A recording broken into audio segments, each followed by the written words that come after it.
Assalamualaikum warahmatullahi wabarakatuh. Bertemu lagi di channel Muhammad Gallery. Di cerita yang kedua ini saya akan melanjutkan di cerita yang pertama tentang Sirah Nabawiyah, tapi kita mundur ke belakang banget ya. Jadi cerita masih di kedatangan Ismail beserta ibunya di dataran kota Mekah kuno, di mana dataran kota ini belum seperti yang sekarang, tapi masih lembah tandus, tidak ada tumbuhan, tidak ada tanaman, dan tidak ada hewan yang hidup di situ. Nah, di cerita yang terakhir saya menjelaskan bahwa Hajar beserta putranya Ismail telah datang ke situ berdua saja dan telah menemukan sumber air Zam-Zam. Nah, sebelum saya lanjutkan ke cerita yang kedua ini, buat teman-teman yang merasa suka dengan channel saya, segera klik tombol subscribe, like, dan komen. Semoga yang subscribe channel saya akan masuk surga, amin. Oke, saya lanjutkan teman-teman. Setelah suku Jurhum datang dan meminta izin untuk tinggal bersama Hajar dan Ismail, dan alhamdulillah Hajar mengizinkan untuk suku Jurhum tinggal dan menempati lembah Mekah. Singkat cerita, suku Jurhum, Hajar dan Ismail akhirnya membangun peradaban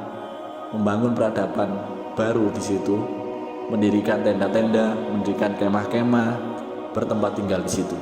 Singkat cerita, tumbuhlah Ismail yang masih bayi menjadi Ismail yang remaja.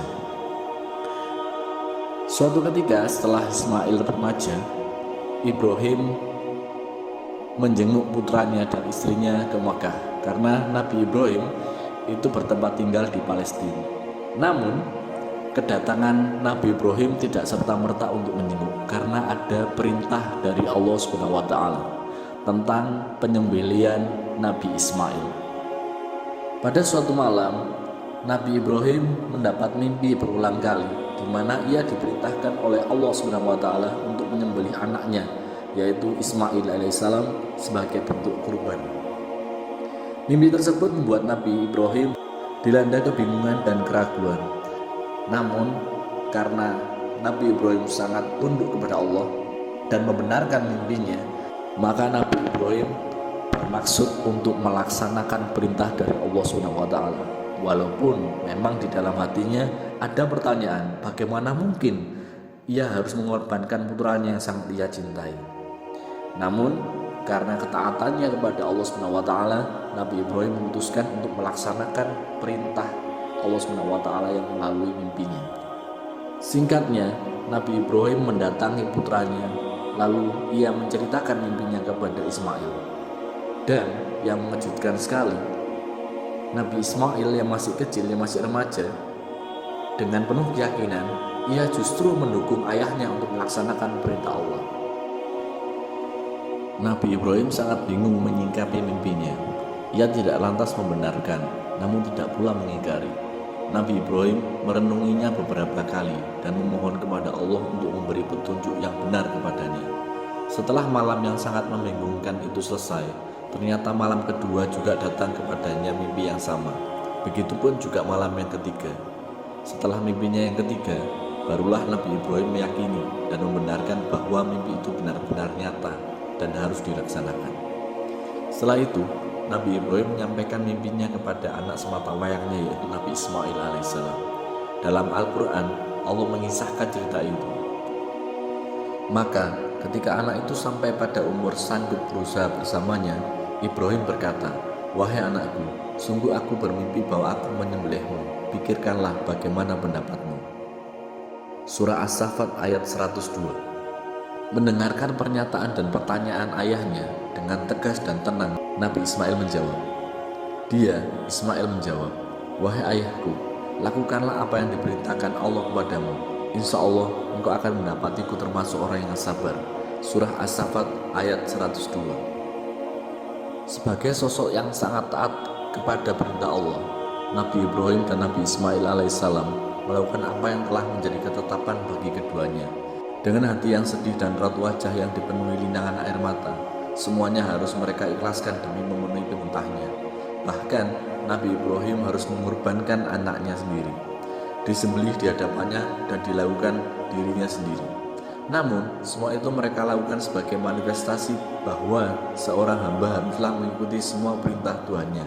Kejadian itu juga merupakan contoh keteladanan luar biasa yang harus dilakukan oleh umat Islam setelahnya, bahwa tidak ada yang lebih mulia selain mengikuti perintahnya, dan tidak ada kenikmatan yang lebih sempurna selain menjalankan semua kewajibannya. Setelah keduanya sepakat untuk melakukan penyembelihan itu, Nabi Ibrahim membawa putranya, Nabi Ismail ke Mina dan membaringkan di atas pelipisnya. Saat-saat penuh kesedihan itu, Nabi Ismail lantas mengatakan kepada ayahnya dengan penuh keikhlasan, "Wahai ayahku, kencangkanlah ikatanku agar aku tidak lagi bergerak. Sing-singkanlah bajumu agar darahku tidak mengotori. Dan jika nanti ibu melihat bercak darah itu, niscaya ia akan bersedih. Percepatlah gerakan pisau itu dari leherku agar terasa lebih ringan bagiku. Karena sungguh kematian itu sangat dahsyat. Apabila engkau telah kembali, maka sampaikanlah salam kasihku kepadanya." Dari Syekh Muhammad Sayyid At-Tantawi, Tafsir Al-Wasit, halaman 3582. Setelah mendengarkan ucapan anaknya yang sangat baik dan taat, dengan dipenuhi perasaan sedih dan linangan air mata, Nabi Ibrahim sebagai ayah darinya menjawab, "Sungguh, sebaik-baiknya pertolongan adalah engkau wahai anakku dalam menjalankan perintah Allah." Dari Imam Fakhruddin Ar-Razi, Tafsir Mafatihul Ghaib, halaman 138. Setelah perbincangan antara keduanya sudah selesai, meledaklah tangisan mereka. Nabi Ibrahim tidak bisa menahan air matanya untuk tidak mengalir. Di satu sisi, ia harus melaksanakan perintahnya. Di sisi yang lain, ia sangat sayang pada anaknya. Namun, sebagai seorang yang taat akan perintahnya, Nabi Ibrahim harus merelakan anaknya untuk dijadikan kurban saat itu. Begitupun dengan Nabi Ismail, ia masih tidak ingin berpisah dengan ayah dan ibunya. Namun, adanya perintah Allah harus lebih ia kedepankan dari yang lainnya. Nabi Ibrahim melakukan apa yang telah disampaikan putranya. Kemudian Nabi Ibrahim menciumnya dengan penuh kasih sayang dan linangan air mata, dan akhirnya mengambil pisau untuk menyembelihnya. Setelah pisau sudah ada di tangannya, ia meletakkan pisau tajam itu ke leher Nabi Ismail. Namun, keajaiban datang dari Allah. Pisau itu ternyata sama sekali tidak melukai Nabi Ismail. Beberapa kali Nabi Ibrahim mengulanginya, namun tetap sebagaimana semula. Jangankan melukai, bahkan pisau itu tidak memberi bekas apapun pada anak sematawayangnya itu. Nabi Ismail mengatakan pada ayahnya, "Wahai ayahku, palingkanlah wajahku hingga tak terlihat olehmu, karena sungguh, jika melihat wajahku, engkau akan selalu merasa iba." Perasaan iba itu dapat menghalangi kita untuk melaksanakan perintah Allah. Apalagi di depan mataku terlihat kilatan pisau yang sangat tajam, tentu membuatku ketakutan. Dari Syekh Abu Ishaq bin Ibrahim As-Sa'labi, Tafsir As-Sa'labi, halaman 1901. Lagi-lagi, sosok Nabi Ismail sangat berperan dalam menjalankan perintah Allah. Ketika perintah yang harus dilakukannya merupakan perintah yang tidak bisa diterima oleh akal. Kemudian, Nabi Ibrahim kembali menuruti perintah anaknya. Namun yang terjadi masih saja seperti semula. Pisaunya yang sangat tajam tetap tidak bisa melukai Nabi Ismail. Berbagai pertanyaan muncul saat itu. Di mana pisau yang sangat tajam, bahkan bisa membelah batu yang begitu keras, tidak bisa melukai leher Nabi Ismail yang begitu halus dan lembut. Saat itulah Allah menurunkan firman-Nya sekaligus menjawab berbagai pertanyaan itu. Dalam Al-Quran disebutkan, "Lalu kami panggil dia, wahai Ibrahim, sungguh engkau telah membenarkan mimpi itu. Sungguh demikianlah kami memberi balasan kepada orang-orang yang berbuat baik. Sungguh ini benar-benar suatu ujian yang nyata. Kami tebus anak itu dengan seekor sembelihan yang besar. Kami abadikan untuk Ibrahim pujian di kalangan orang-orang yang datang kemudian." Surat As-Saffat ayat 104-108. Seperti itulah kisah heroik, histeris dan sangat dramatis yang terjadi pada Nabi Ibrahim dan putranya, Nabi Ismail alaihissalam. Ketika keimanan dan keyakinan sudah melekat dalam jiwa, ia mampu mengalahkan segala kemauan yang bersifat rasionalitas.